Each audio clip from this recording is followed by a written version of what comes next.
ઠાકોર સમાજની જય માતાજી, સમગ્ર ગુજરાતના કોળી સમાજની જય વેલનાથ, જય દ્વારકા।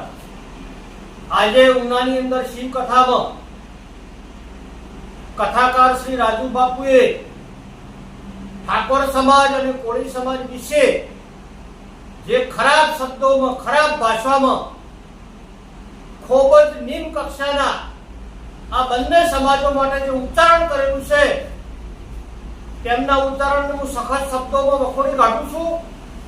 અને સંત જોડે તો અપેક્ષા એવી હોય કે સર્વ સમાજને ભાઈચારાની ભાવના હોય, સર્વ સમાજને સારો સંદેશો આપે, સર્વ સમાજને વ્યસન મુક્તિનો સંદેશો આપે, સમાજને કોઈ જાતિ ધર્મ ના હોય, કોઈ સમાજ ના હોય, અને સંતને સર્વ સમાજ ઉપર અમી દ્રષ્ટિ હોવી જોઈએ। પરંતુ આ કથાકાર રાજુ બાપુને સાંભળ્યા પછી મને એવું લાગે છે કે ખરેખર આ ડુપ્લિકેટ સંત છે, સંત કહેવાના લાયક નથી। અને આવા ખરાબ શબ્દો બોલી અને પાછળથી માફી માંગી છે, એટલે લાકડી છોડવી, લાફો છોડવો અને પછી માફી માંગવી, ખરેખર તમારો ગુનો માફી લાયક નથી।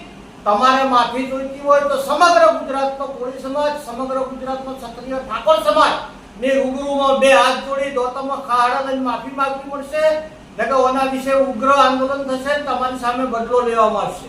અને વર્તમાન સમયની અંદર કોઈ પણ સમાજ વિશે ઘસતું બોલવું, પછી માફી માંગવી લોકોને ફેશન થઈ ગઈ છે।